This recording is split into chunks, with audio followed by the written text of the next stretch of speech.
Welcome to Wild West Stories, where forgotten tales of courage, love, and redemption come alive. I'm your storyteller, and today we're traveling back to 1883 to a small frontier town called Cedar Ridge, where society's rules about women and marriage were as rigid as iron bars.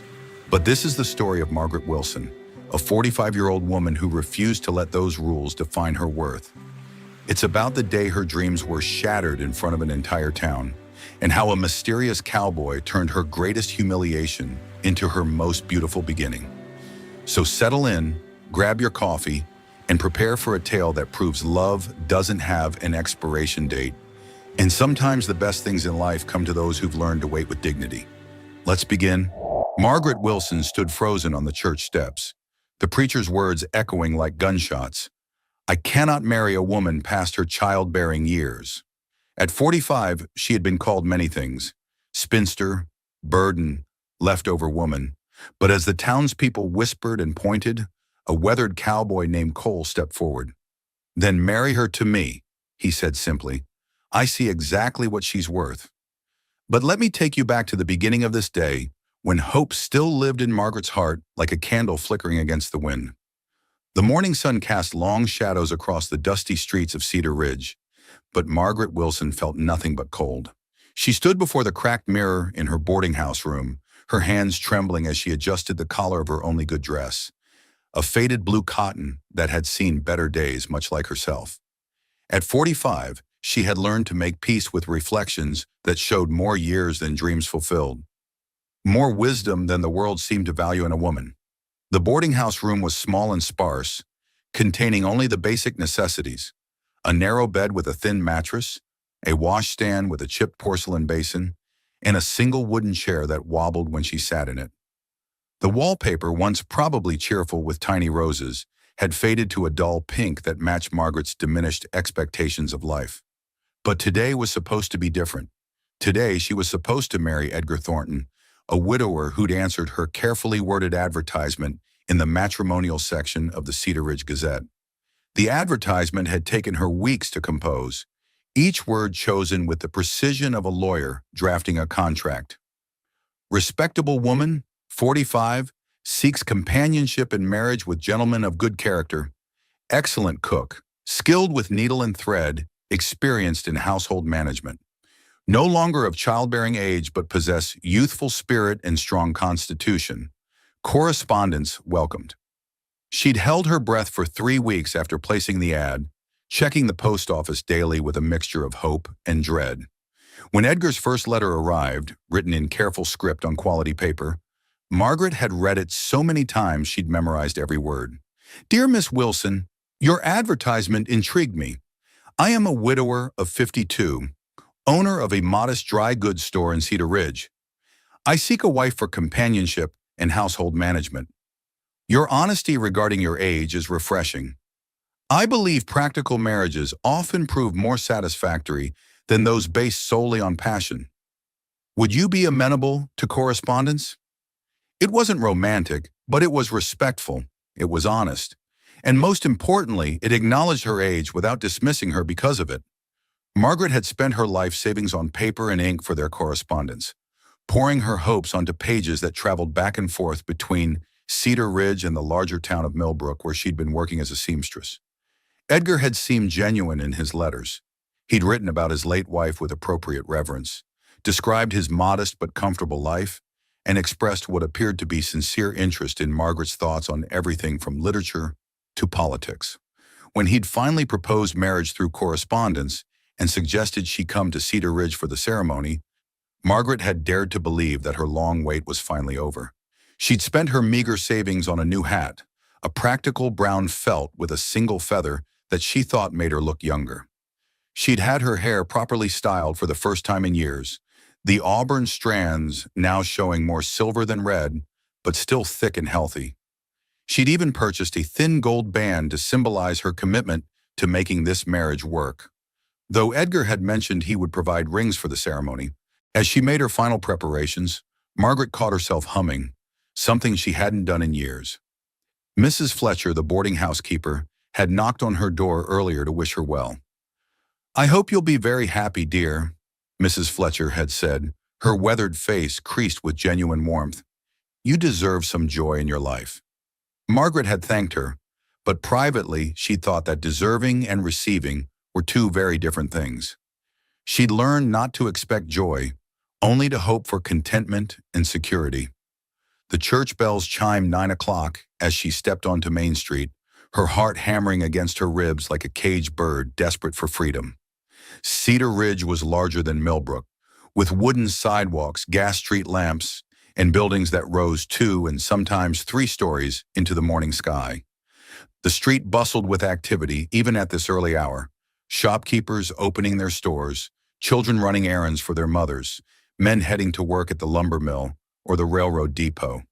But as Margaret walked toward the church, she noticed how conversation seemed to pause as she passed. Townspeople lined the boardwalks, their eyes following her progress with the kind of morbid curiosity usually reserved for accidents or public spectacles.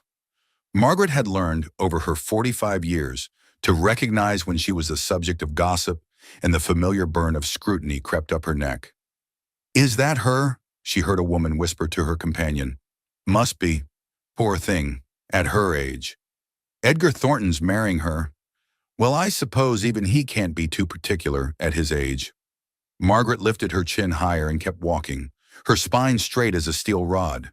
She'd endured worse whispers in smaller towns. At least these people didn't know her history, didn't know about the broken engagement when she was 23, her fiancé had found a younger woman with a larger dowry, or the years she'd spent caring for her dying mother, while other women her age were building families.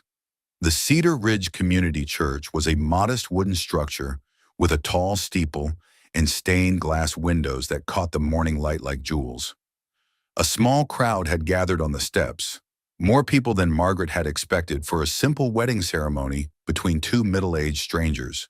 She recognized none of them, but their faces held the same expression she'd seen in every town she'd ever lived in. Pity mixed with a kind of fascination at watching someone else's private business become public entertainment. Edgar Thornton waited near the church door with Reverend Hayes, a portly man with kind eyes and a reputation for performing ceremonies with appropriate dignity. Edgar was exactly as he described himself in his letters, a thin man of medium height with thinning brown hair and wire-rimmed spectacles. He wore a good black suit that was perhaps a bit too large for his frame, and he clutched a small bouquet of wildflowers that Margaret assumed was meant for her. But something was wrong. She could see it in his posture before she was close enough to read his expression.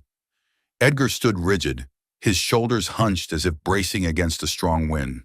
His eyes darted nervously between the assembled crowd and Margaret's approaching figure, and he seemed to be having an intense, whispered conversation with the Reverend. "Edgar," Margaret said softly as she reached the church steps, offering him her warmest smile. "You look well. Are those flowers for me?" Edgar jumped as if she'd startled him from deep thought. "Margaret." "Yes. Well." He glanced at the bouquet in his hands as if he'd forgotten he was holding it, then looked back at her with an expression that made her stomach clench with sudden dread. "About that. About today. About these flowers, actually. About everything." The words hit her before he even spoke them clearly. She could see it in his posture, in the way his Adam's apple bobbed as he swallowed repeatedly, in the nervous energy radiating from him like heat from a forge. But still, some stubborn part of her refused to accept what was coming. "Edgar?" she prompted gently. "Is something wrong?" He cleared his throat, a sound like gravel being shifted. "I've been thinking, Margaret, all night actually, about this arrangement, about what we discussed in our letters, about the nature of marriage and its purposes, and—" Margaret's voice remained steady, though her hands had begun to tremble. "And I've reconsidered," Edgar said, the words tumbling out in a rush as if he wanted to rid himself of them as quickly as possible. "This arrangement, it won't work. I'm sorry, but I cannot go through with it."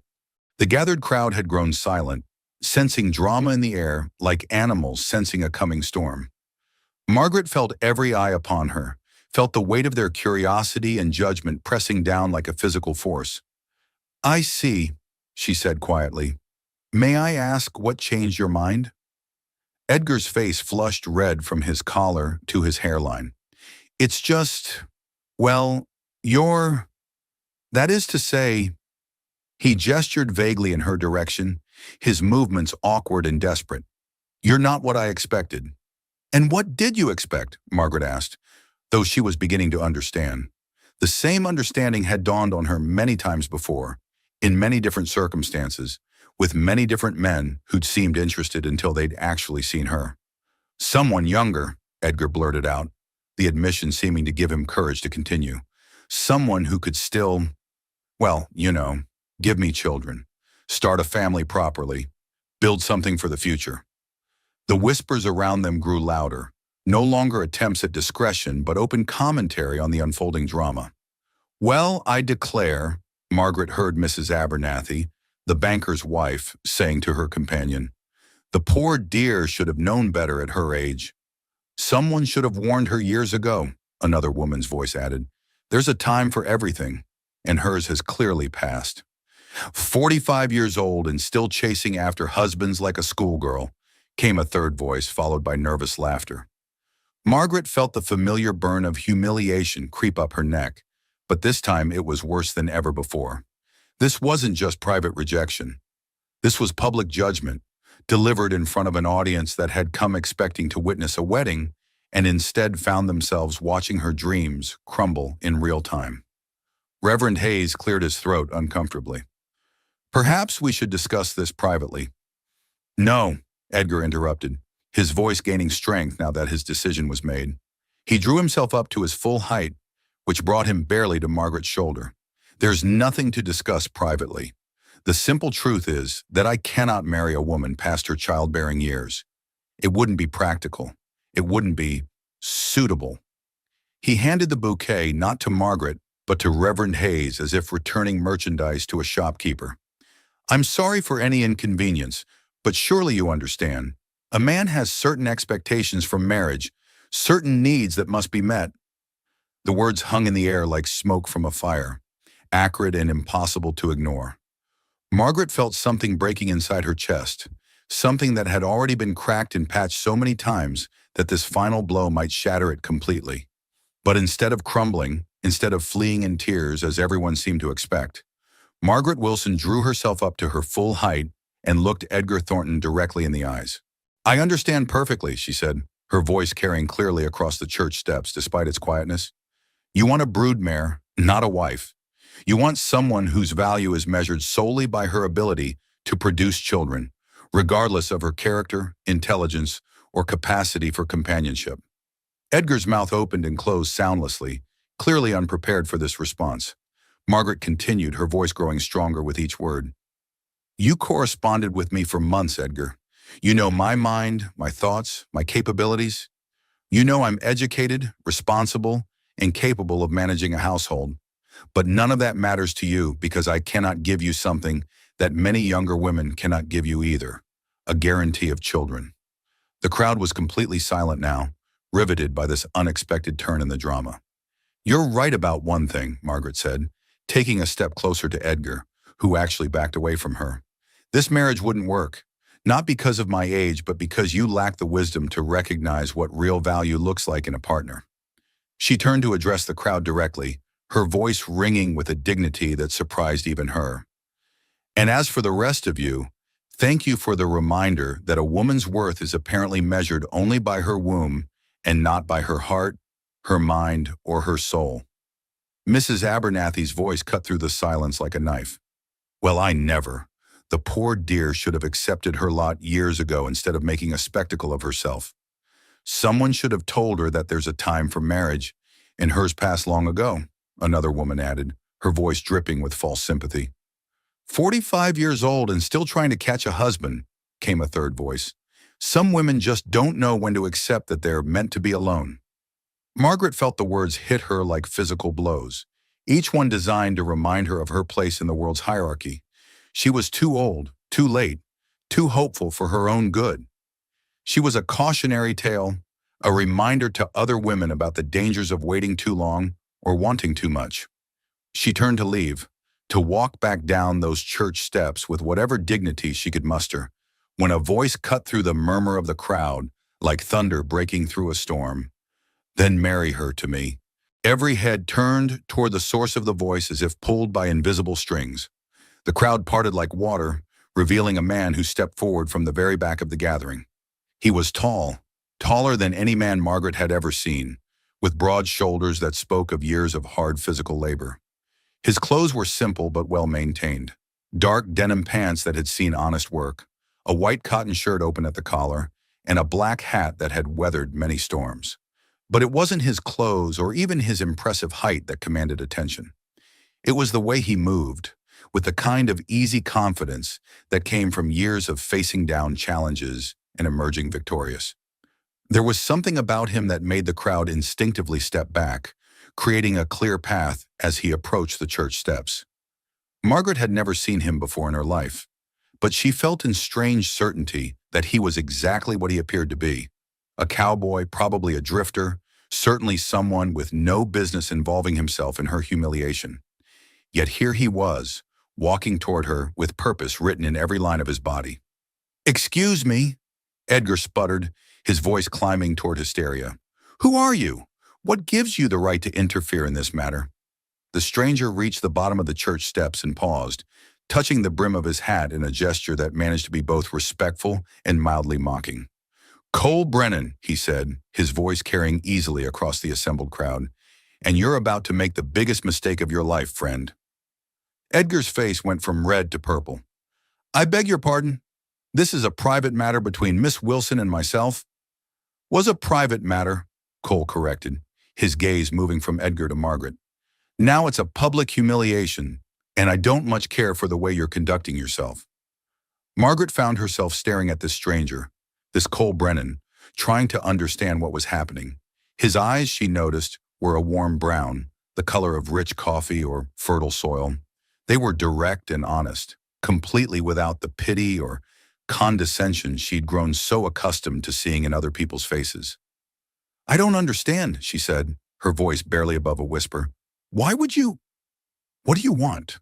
Cole looked at her for a long moment, and Margaret felt as if he was seeing her, truly seeing her, in a way that no one had for years, not as a desperate spinster or a cautionary tale, but as a woman worthy of consideration. "I want," Cole said carefully, "to prevent a good woman from being treated poorly by someone who doesn't deserve her." Edgar laughed, a harsh sound devoid of humor. "A good woman? She's 45 years old. She's past her prime, past her usefulness." "Careful," Cole interrupted, and though his voice remained calm, there was something in it that made Edgar take an involuntary step backward. "You're talking about a lady." "I'm talking about reality," Edgar insisted, though his voice had lost some of its conviction. "Marriage is a practical arrangement. A woman of her age cannot fulfill the basic purposes of matrimony." Cole stepped closer to Margaret, close enough that she could see the fine lines around his eyes that spoke of years spent squinting into the sun, could smell the clean scent of soap and leather that clung to his clothes. "And what?" Cole asked mildly. "Do you consider the basic purposes of matrimony?" Edgar straightened his shoulders, clearly believing he was on solid ground. "Companionship, yes, but also the continuation of family lines. Children. A man needs sons to carry on his name, to help with his business." "Then you should have specified that in your advertisement," Cole said, "instead of leading a woman to believe you were interested in her as a person." Margaret's breath caught in her throat. No one had ever defended her before. Not like this. Not with such quiet conviction and obvious respect. "Sir," Reverend Hayes interjected, clearly uncomfortable with the way the situation was developing, "I don't think you understand the complexities of this situation." "I understand perfectly," Cole said, his gaze never leaving Margaret's face. "A good woman is being told she's not worthy of love because of the number of years she's lived. A fool is throwing away the best thing that's ever going to walk into his life, and a crowd of people who should know better are treating someone's private pain like entertainment." The crowd shifted uncomfortably, some people beginning to drift away as the spectacle took on a more serious tone. Cole continued, his voice growing stronger. "I understand that this woman has more courage in her little finger than most men have in their entire bodies because she's standing here facing down public humiliation with grace and dignity."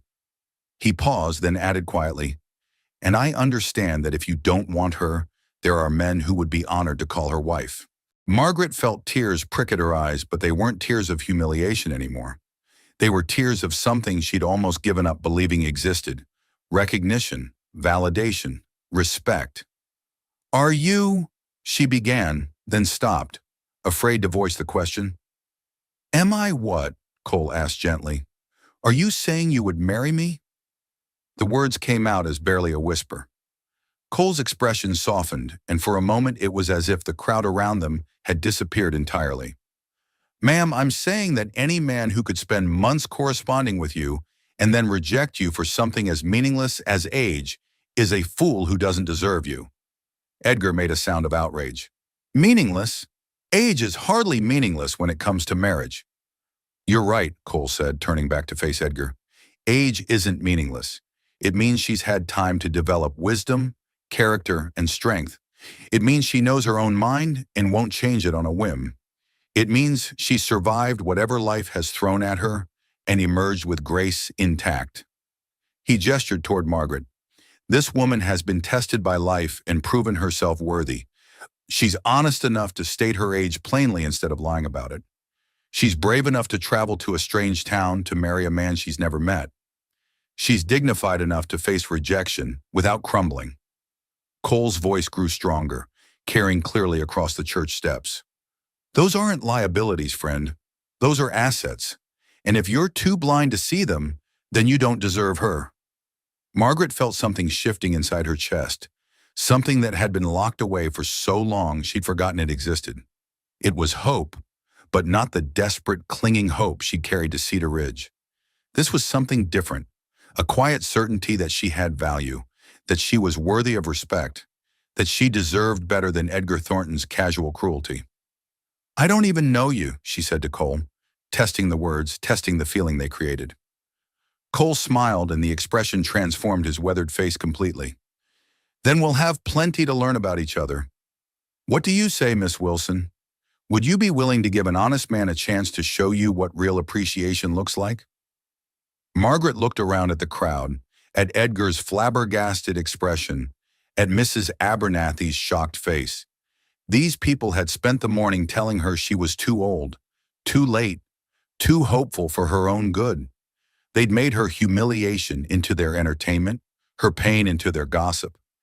She looked back at Cole, at this man who'd appeared from nowhere to defend her worth when no one else would. She studied his face, searching for signs of mockery or pity, or the kind of desperation that might drive a man to marry anyone just to have a wife.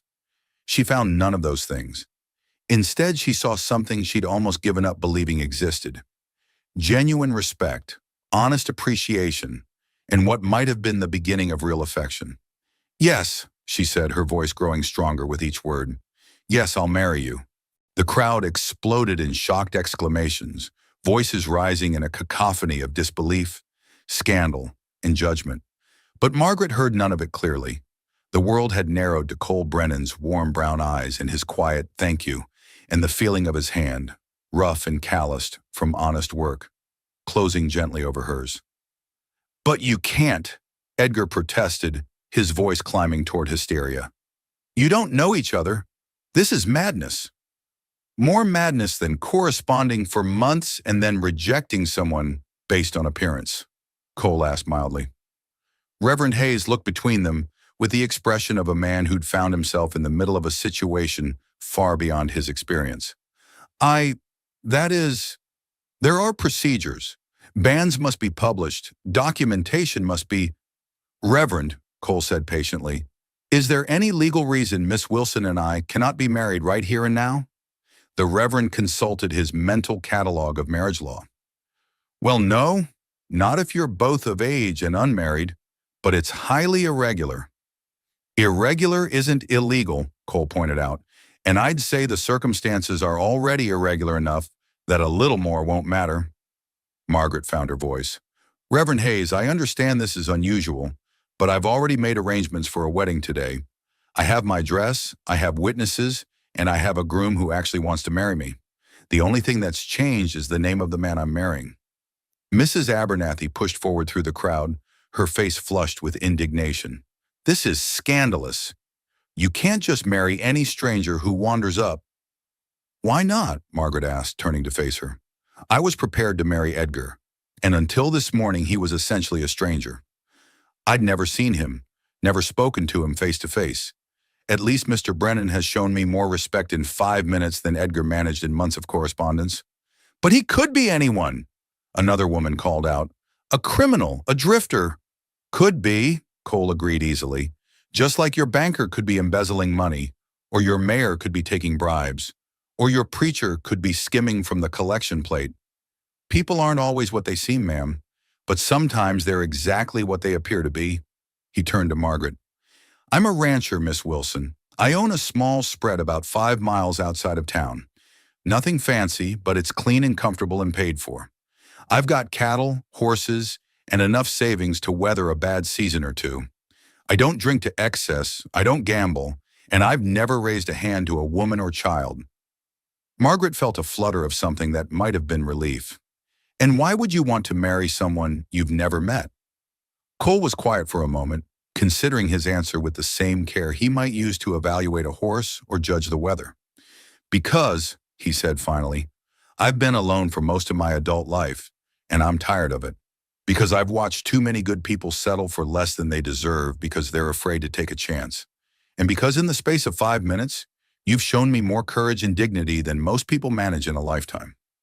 The crowd had grown quieter, some people drifting away as they realized the spectacle was turning into something more serious than entertainment. But others pressed closer, drawn by the unexpected drama unfolding on the church steps. Edgar made one last desperate attempt to regain control of the situation. Margaret, be reasonable. You know nothing about this man. At least with me, you knew what to expect. I knew what to expect, Margaret agreed. A marriage based on convenience and low expectations. A husband who would tolerate me rather than appreciate me. A life spent being grateful for scraps of affection and constantly proving my worth. She looked at Cole, then back at Edgar. Mr. Brennan is offering me something you never did. Respect. He's asking me to take a chance on something better rather than settle for something merely adequate. This is madness, Edgar repeated, but his voice had lost its conviction. Maybe, Margaret said, but it's my madness to choose. Reverend Hayes cleared his throat. If you're both certain about this course of action, I suppose, that is, if you're prepared to exchange vows. I am, Cole said simply. Margaret looked at him, this stranger who'd stepped out of nowhere to offer her a different future. She thought about all the years she'd waited, all the compromises she'd been prepared to make, all the times she'd been told to lower her expectations and be grateful for whatever she could get. So am I, she said. The ceremony itself was unlike anything Margaret had ever imagined for herself. As a girl, she'd dreamed of white lace and orange blossoms, of a church filled with friends and family, of a man who looked at her with adoration. Reality was a simple blue dress, wildflowers that Edgar had brought for her, but that Reverend Hayes now handed to Cole, and a groom who looked at her with something that might have been respect but was still too new to be called love. But as Cole took her hand and spoke his vows in a voice steady and sure, Margaret felt something she'd never experienced before. She felt chosen, not settled for, not tolerated, not accepted despite her flaws, but chosen deliberately and completely. Do you, Margaret Wilson, take this man to be your lawfully wedded husband, to have and to hold in sickness and in health, for richer or poorer, for better or worse, until death do you part? Margaret looked into Cole's brown eyes and saw her future reflected there. Uncertain perhaps, but full of possibility. I do.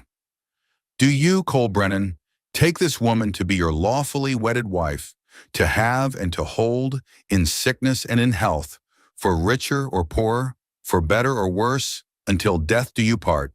I do, Cole said, and Margaret heard something in his voice that made her believe he meant it completely.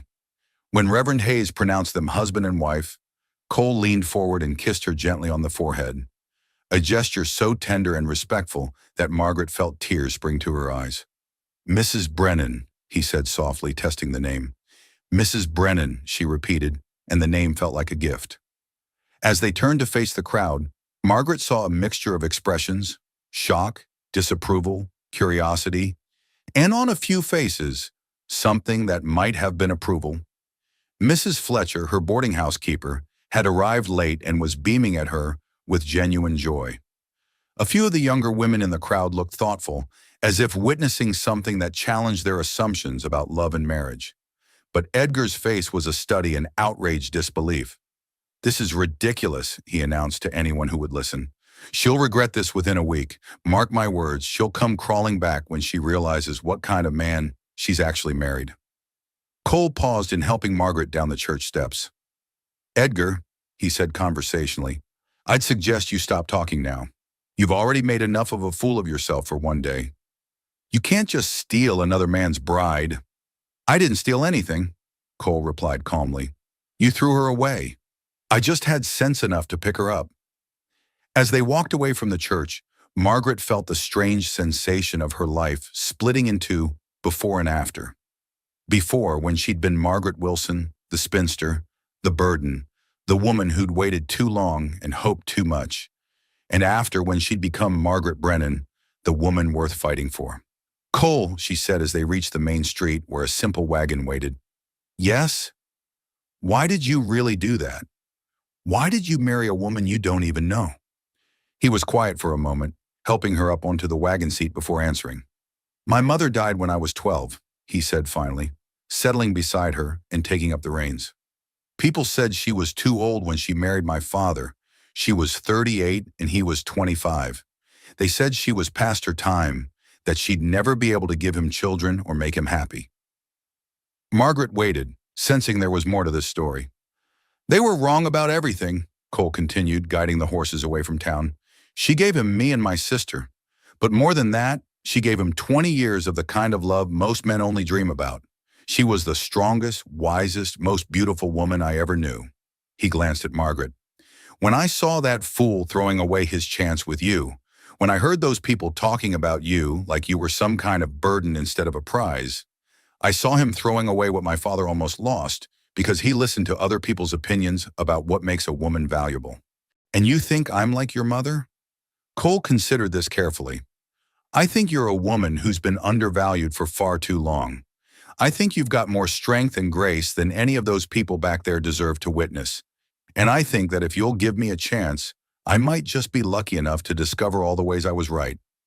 As they drove through the countryside toward Cole's ranch, Margaret found herself studying her new husband's profile. He had strong features weathered by sun and wind, with lines around his eyes that spoke of years spent outdoors. His hands on the reins were steady and sure, and he sat with the relaxed confidence of a man comfortable in his own skin. "Are you worried?" he asked, apparently noticing her scrutiny. "Terrified," Margaret admitted. "I've never been married. I don't know how to be a wife to someone like you." "Someone like me?" "Someone kind," she said softly.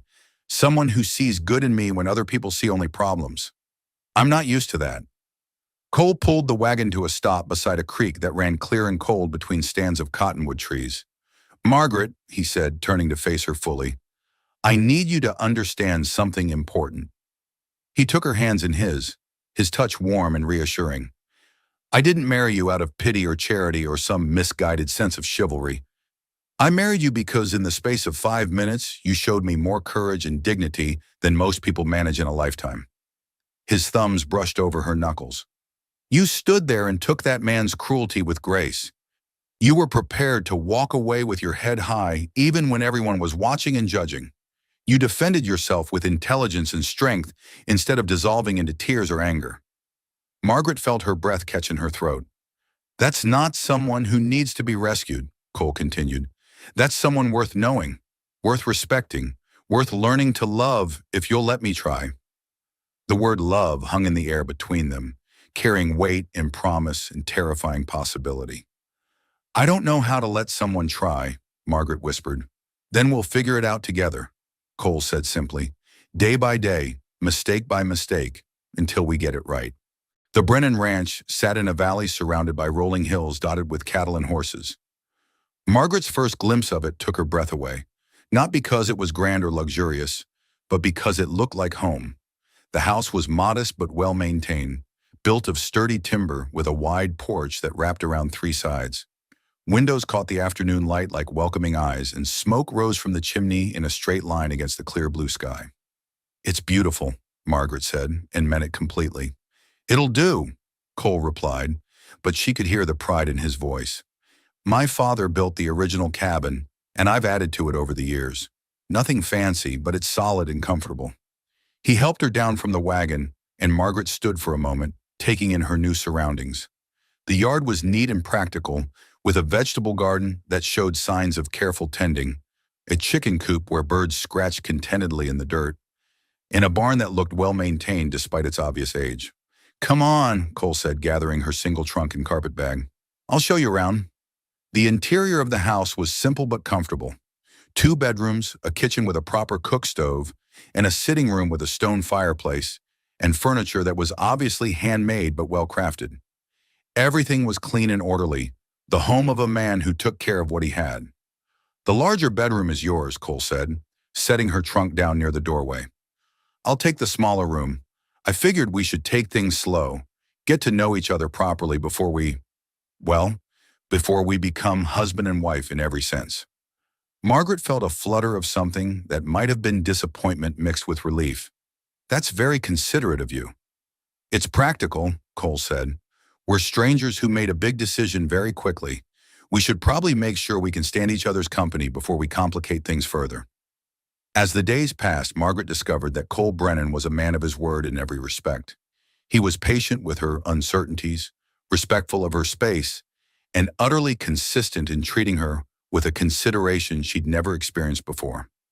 Each morning, he rose before dawn to tend the animals and check the fences, returning to the house as Margaret was preparing breakfast. They would eat together in companionable silence. Cole reading the newspaper he picked up in town twice a week, Margaret planning the day's household tasks. "You don't have to cook for me," he'd said on their second morning together. "I've been managing my own meals for years." "I know," Margaret had replied, "but I like to cook, and you seem to appreciate good food." It was true. Cole ate her simple meals with the enthusiasm of a man who'd grown tired of his own limited culinary skills. He complimented her biscuits, praised her stew, and went back for seconds of everything she prepared. The household tasks fell naturally into a rhythm that surprised them both. Margaret took over the cooking, cleaning, and mending, while Cole handled the outdoor work. But the division wasn't rigid. She often helped with easier ranch chores, and he never hesitated to assist with heavy lifting or repairs around the house. "You're handy with that hammer," Cole observed one afternoon, watching Margaret repair a loose board on the front porch. "My father was a carpenter," Margaret explained, positioning another nail with practiced precision. "He taught me that it was foolish to wait for someone else to fix what you could repair yourself." "Smart man. What happened to him?" "Died when I was 23. That's when I started working as a seamstress." Margaret drove the nail home with 3 sure strokes. "Mother lived another 15 years, but she was difficult. Bitter about how her life had turned out. Angry at the world for not giving her what she felt she deserved." Cole leaned against the porch railing, watching her work. "That why you never married young?" Margaret set down the hammer and looked at him directly. "Partly. I was engaged once when I was 23. Nice enough man, owned a small farm outside town. But when my father died and left debts, when it became clear I'd need to work to support my mother, well, he decided he needed a wife who could devote herself entirely to his needs." "Fool," Cole said quietly. "Maybe, or maybe just practical, like Edgar." Margaret tested the repaired board with her weight. "I told myself it was better to know his priorities before the wedding rather than after." Their conversations often took this form, casual exchanges that revealed pieces of their histories, their thoughts, their gradual understanding of each other. Margaret learned that Cole had been married briefly in his 20s, a young love that had ended when his wife died in childbirth, along with their son. "I blame myself for a long time," he told her one evening as they sat on the porch watching the sunset. "Thought maybe if I'd gotten the doctor sooner, if I'd done something different." "How long were you married?" Margaret asked gently. 2 years.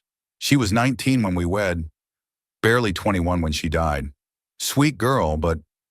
He paused, searching for the right words. She was young. Everything was excitement or tragedy, joy or devastation. There was no middle ground, no peace. Margaret nodded, understanding more than he'd actually said. And that's what you want now? Peace? I want a partner, Cole said simply. Someone to share the work and the quiet moments and the conversations that matter. Someone who'll stand beside me when things get hard and celebrate with me when they go well.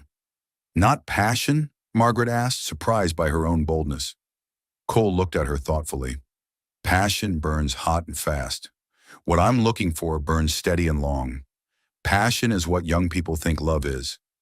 What we might build together, that's what love actually looks like. As weeks turned into months, Margaret began to understand what he meant. Their relationship wasn't built on overwhelming attraction or dramatic declarations. Instead, it grew through shared meals and quiet conversations, through the countless small kindnesses they showed each other, through the gradual realization that they genuinely enjoyed each other's company. Margaret had never experienced anything like it. The few romantic relationships of her youth had been based on anxiety and hope. Anxiety about whether the man truly cared for her, hope that she could make herself indispensable enough to keep him. With Cole, there was none of that desperate uncertainty. He showed his regard through consistent action rather than flowery words, and Margaret found herself relaxing into the security of being valued rather than merely tolerated. The town's reaction to their marriage had initially been one of scandalized fascination, but as time passed and it became clear that the Brennan household was thriving, opinions began to shift. Margaret's competent management of the ranch's domestic affairs earned grudging respect, and Cole's obvious contentment with his choice became harder to dismiss as temporary infatuation. I have to admit, Mrs. Fletcher said during one of Margaret's weekly trips to town, you're looking better than I've seen you in years. Marriage agrees with you. It was true. Margaret had gained weight in the months since her wedding, her clothes fitting more snugly in a way that suggested regular, nutritious meals, rather than the sparse diet she'd maintained as a working seamstress. Her skin had lost the pale, drawn look of chronic worry, and there was a confidence in her bearing that hadn't been there before. Cole is a good husband, Margaret replied simply. And you're a good wife to him, Mrs. Fletcher said. I heard he brought the finest beef to market this season, and Sarah McCready said your garden produced more vegetables than any other in the county.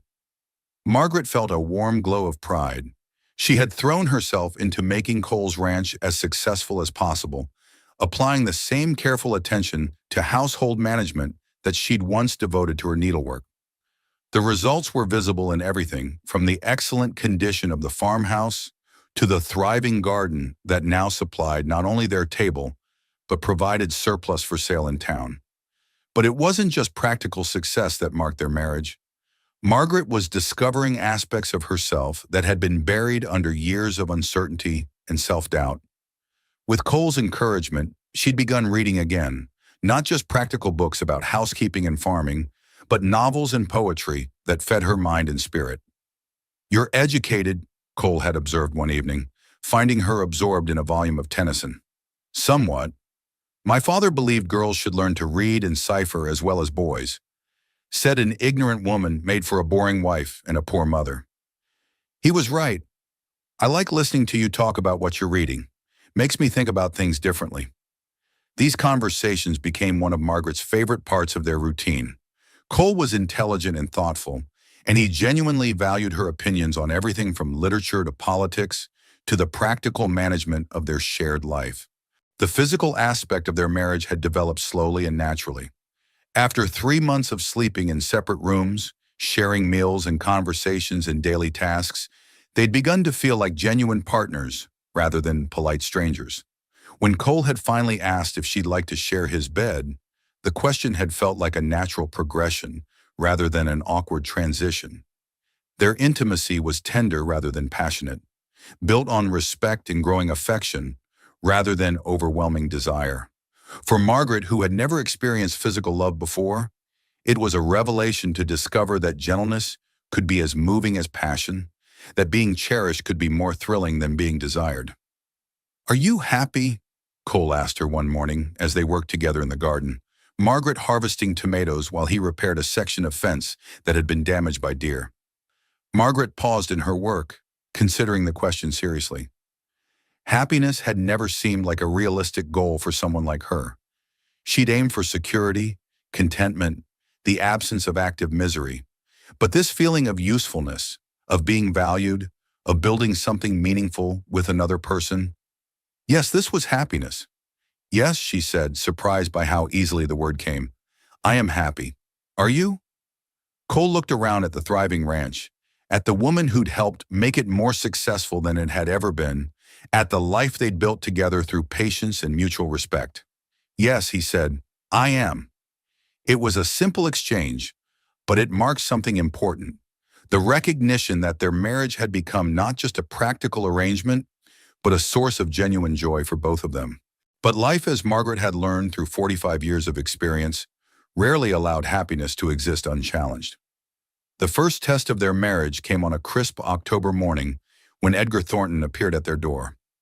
Margaret was in the kitchen preparing lunch when she heard the sound of a horse's hooves in the yard. Through the window, she saw a familiar figure dismounting near the porch, and her stomach clenched with immediate dread. Cole, she called, trying to keep her voice steady. We have a visitor. Cole emerged from the barn where he'd been mending harness, took one look at their unexpected guest, and his expression hardened. What do you want, Thornton? Edgar had changed in the months since the wedding. He looked thinner, somewhat shabbier, with the defeated air of a man whose plans had gone badly awry. I came to talk to Margaret, he said, not quite meeting Cole's eyes. Mrs. Brennan, Cole corrected quietly, and you can say whatever you need to say in front of both of us. Margaret stepped onto the porch, wiping her hands on her apron. She felt Cole move to stand beside her, not protectively but supportively, and drew strength from his steady presence. Hello, Edgar, she said calmly. What brings you out this way? Edgar's eyes darted between them, taking in Margaret's obviously improved appearance, Cole's relaxed confidence, the clear signs of a household that was thriving. I wanted to speak with you about what happened. What about it? Margaret asked. I think I may have been hasty, Edgar said, the words clearly difficult for him to speak. In my decision about our arrangement, Cole made a sound that might have been amusement. Hasty, that's one word for it. Edgar flushed. I've had time to reconsider, to think about what I really need in a wife.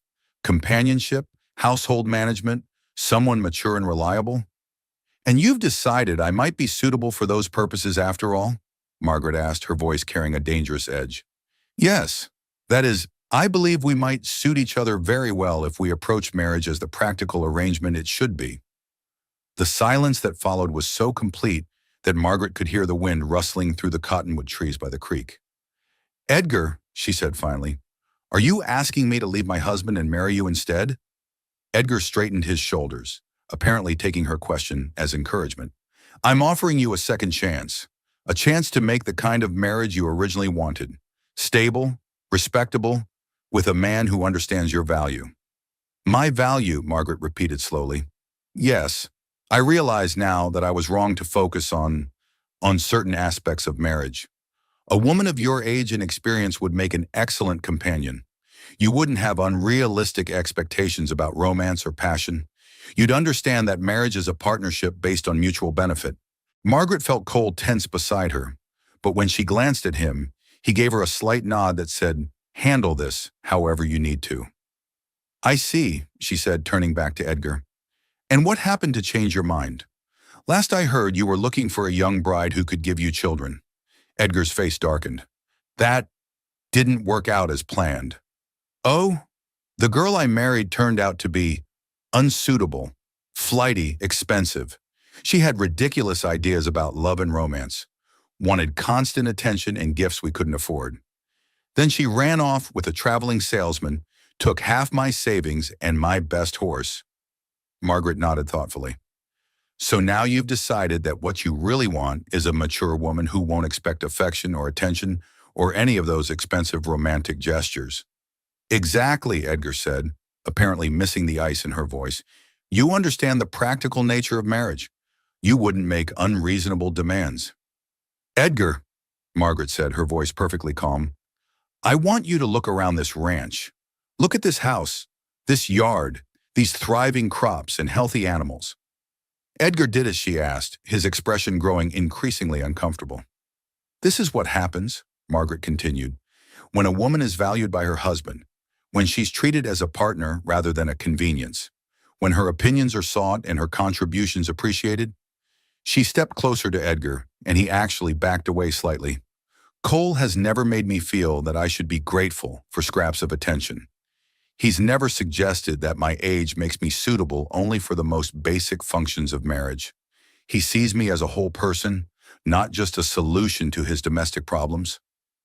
But surely you must see the advantages of a more established arrangement, Edgar began.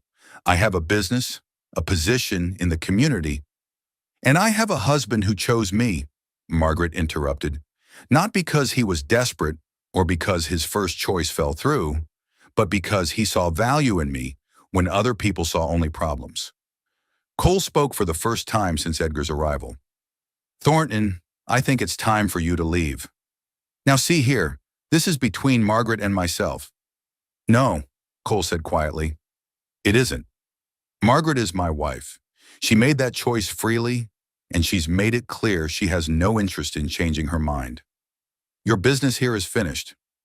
Edgar looked back and forth between them, apparently searching for some sign that Margaret might be wavering. He found none.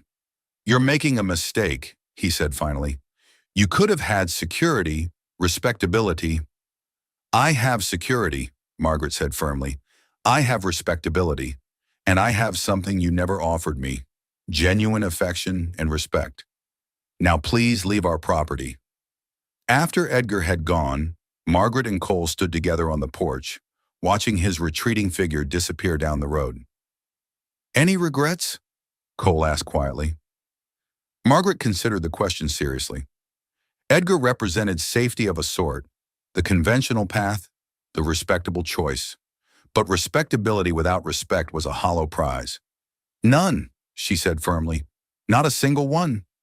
The second test came in the form of gossip and social pressure.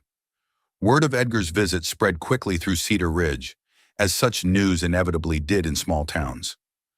The story grew in the telling, becoming a tale of a woman who couldn't appreciate what she had, who was encouraging inappropriate attention from former suitors. Margaret first became aware of the gossip during her weekly trip to town. Conversations stopped when she entered shops and resumed in whispers after she passed. Mrs. Abernathy made pointed comments about women who stirred up trouble and encouraged improper advances. Some people, Mrs. Abernathy announced loudly enough for Margaret to hear, don't know how to conduct themselves with proper dignity once they're married. Margaret turned to face her directly. Are you referring to something specific, Mrs. Abernathy? The older woman flushed but held her ground. I'm simply saying that a married woman should discourage attention from other men, not encourage it. And what should I have done when Edgar Thornton appeared uninvited at my home, hidden in the barn until he went away? You could have refused to speak with him. I could have, Margaret agreed, but I chose to make my position clear so there would be no future misunderstandings. I told him directly that I was happy in my marriage and had no interest in his belated offer. How exactly does that constitute encouraging his attention? Mrs. Abernathy had no good answer for that, but her disapproval remained clear. The social pressure might have worn Margaret down in her younger years, when acceptance and approval seemed essential for survival. But marriage to Cole had given her something she'd never had before, unshakable confidence in her own worth. She no longer needed the town's approval to feel valuable. Still, the gossip bothered Cole more than it did her. Let me handle this, he said one evening after Margaret had recounted the day's encounters in town. A few words in the right ears, and this nonsense will stop. No, Margaret said firmly. Let them talk. Their opinions don't change the facts of our life or our marriage. But it bothers you. Less than you might think, Margaret said, surprising herself with the truth of it. I've spent most of my life trying to earn approval from people who were determined not to give it. I'm tired of caring what they think. Cole looked at her with something approaching admiration. You've gotten stronger. Or maybe I was always this strong, but never had reason to show it. The third and most serious test came in the form of genuine adversity. A late spring storm brought hail that destroyed much of their crop and scattered their cattle across miles of countryside. Cole spent days rounding up the animals, many of which were injured and needed nursing back to health. Margaret threw herself into the crisis with characteristic determination. She helped tend injured cattle, rationed their remaining supplies to make them last through the season, and took on additional work to bring in money while their farm recovered. "We could go to the bank," Cole said one evening as they tallied their losses. "Take out a loan to get us through." "Or I could take in sewing again," Margaret countered. "Mrs. Fletcher mentioned that several ladies in town are looking for a good seamstress." "I don't want you to have to work outside the home." "Why? Because it reflects poorly on you as a provider? Or because you think I'm too good for that kind of work?" Cole paused, considering the question honestly. "Because I've seen how happy you've been just being my wife and managing our household. I don't want you to have to go back to working for other people." Margaret felt a warm glow at his concern, but her practical nature asserted itself. "Cole, I worked for other people for 20 years before I married you. It didn't diminish me then, and it won't diminish me now. Besides, we're partners. When times are hard, partners pull together." So Margaret returned to sewing, but this time the work felt different. She wasn't laboring out of desperation or because she had no other choices. She was contributing to a shared goal, helping to rebuild something she'd helped create. The work was still tedious, but it was given meaning by its purpose. The women who brought her their sewing projects were often the same ones who gossiped about her marriage. But Margaret found she could face their veiled criticism with equanimity. Let them whisper about her unconventional wedding or her husband's questionable judgment. She knew the truth of her marriage, knew the strength of the partnership she and Cole had built. By fall, they'd not only recovered from the storm damage, but had improved their situation. Cole's patient work with the injured cattle had paid off. Most had recovered completely, and his reputation for animal husbandry had brought additional business from neighboring ranchers. Margaret's sewing had provided steady income and had re-established her reputation as the finest seamstress in the county. "We make a good team," Cole said one evening, as they reviewed their finances and found them better than they'd been since before the storm. "We do," Margaret agreed. "I've never had a partner before. I didn't know how much difference it would make." Their trials had done more than test their marriage. They'd strengthened it.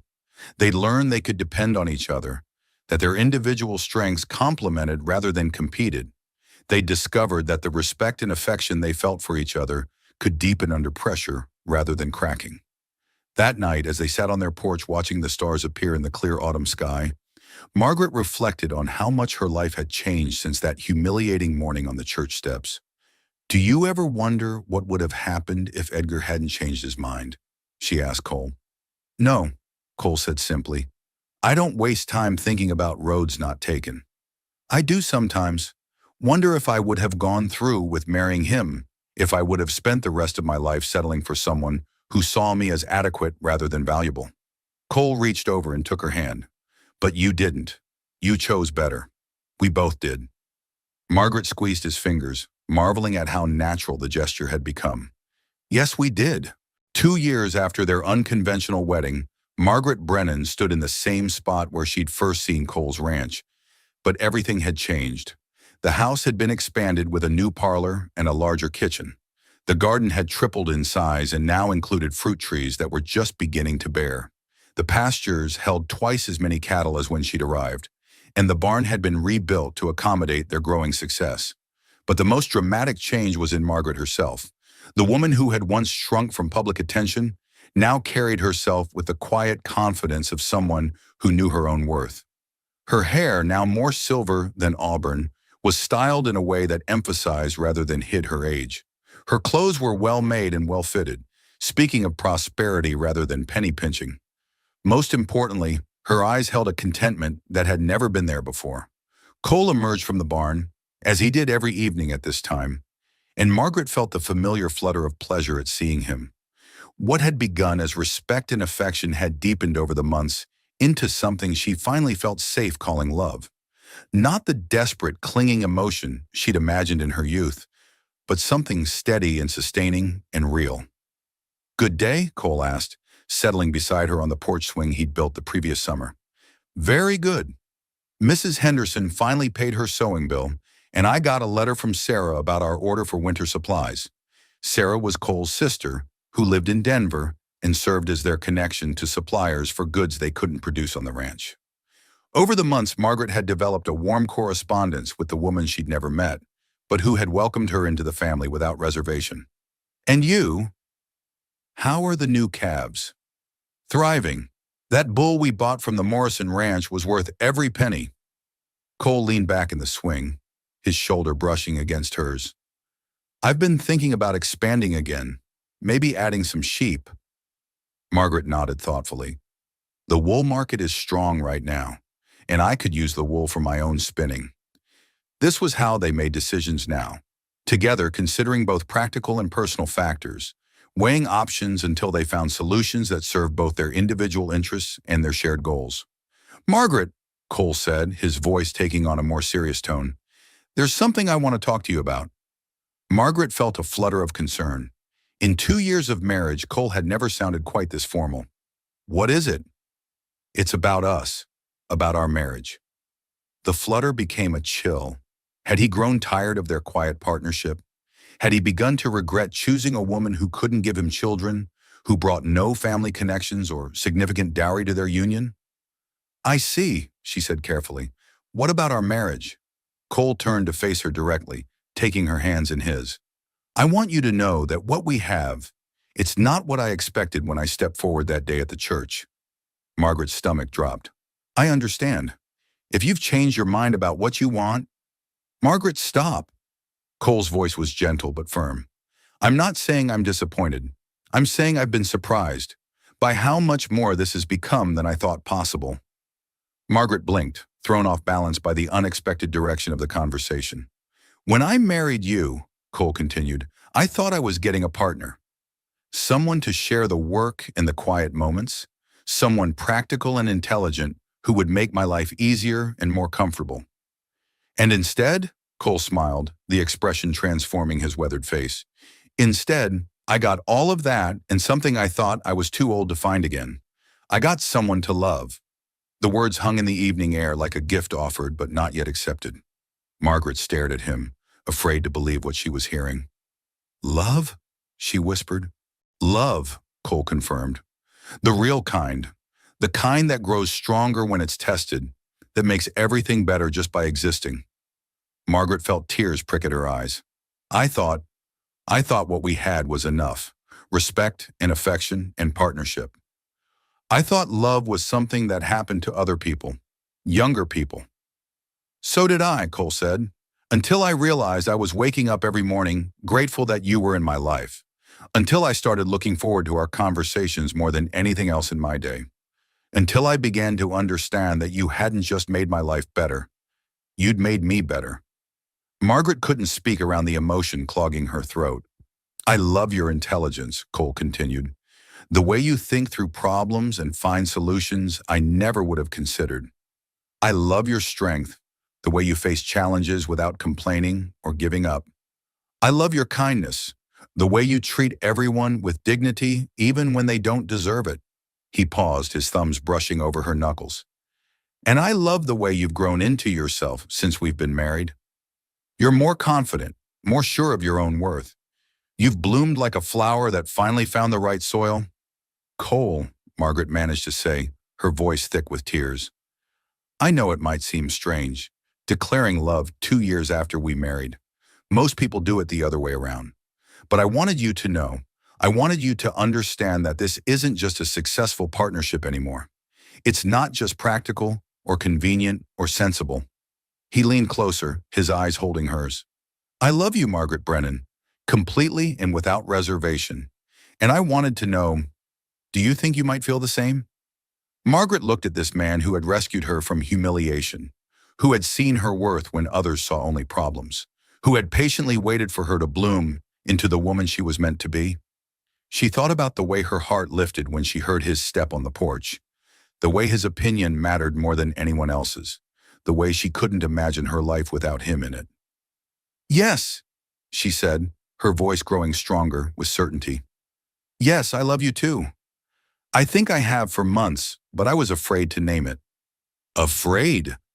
Afraid it was too good to be true. Afraid that if I acknowledged how happy I was, something would happen to take it away.